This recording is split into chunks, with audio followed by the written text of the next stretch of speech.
Losing the faith that I had always had was a slow process. You don't realize what you've lost until much further down the road.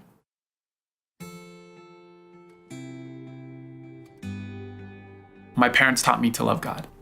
When you're little, I think oftentimes you do things because your parents want you to do them.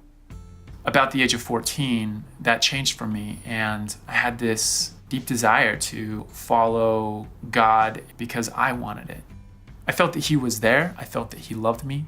This is what motivated me to be a good person. When I was 19, I went to serve a church mission, teaching people about the gospel of Jesus Christ. I got home, went to college, and basically just picked up where I'd left off. Reading the scriptures, praying, serving people, that was just life as I knew it. I did this for a few years. Then it just started to become old.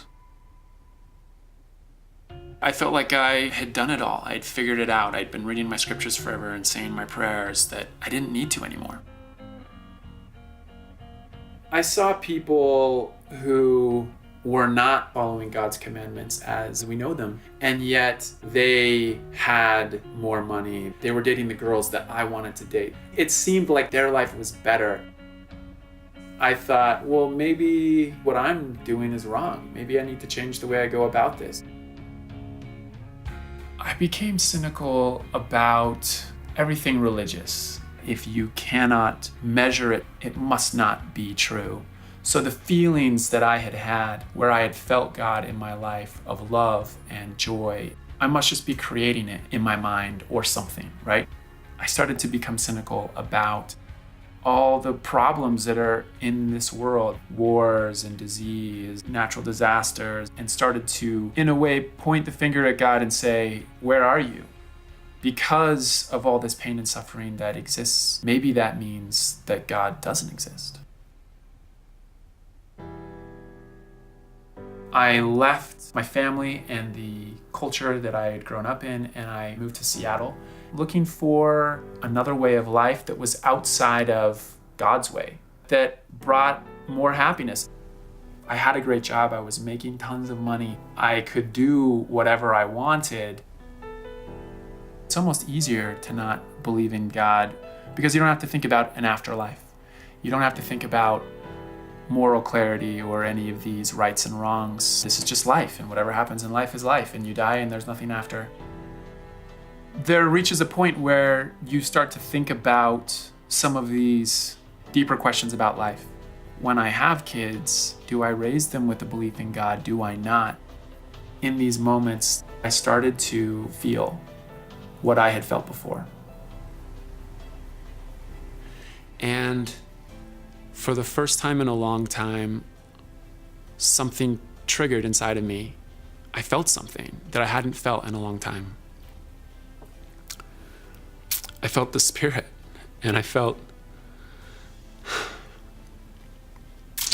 the Spirit tell me that what I was doing wasn't right. And I got a glimpse of what I once was. And I realized what I had to become again. And so that was really the turning point for me. The feelings, the experiences, the emotions that I had felt was more than just a chemical reaction that's being triggered in my body. No matter how illogical it may sound, there is a God, an all-powerful, all-knowing God. Once I recognized the wrongs that I had made, the things that I had to make right, I also understood that there was no way that I could return to God without a Savior. And that because He had suffered for my sins, that He made it possible for me to become clean and to wipe away those wrongs, to take those sins away. I couldn't do it on my own, that I needed Him. Despite the mistakes I had made, the wrong turns I had taken, and the faith that I had abandoned, my Savior was there with open arms, ready and willing to help me back. He was there to lift me up when I needed Him most.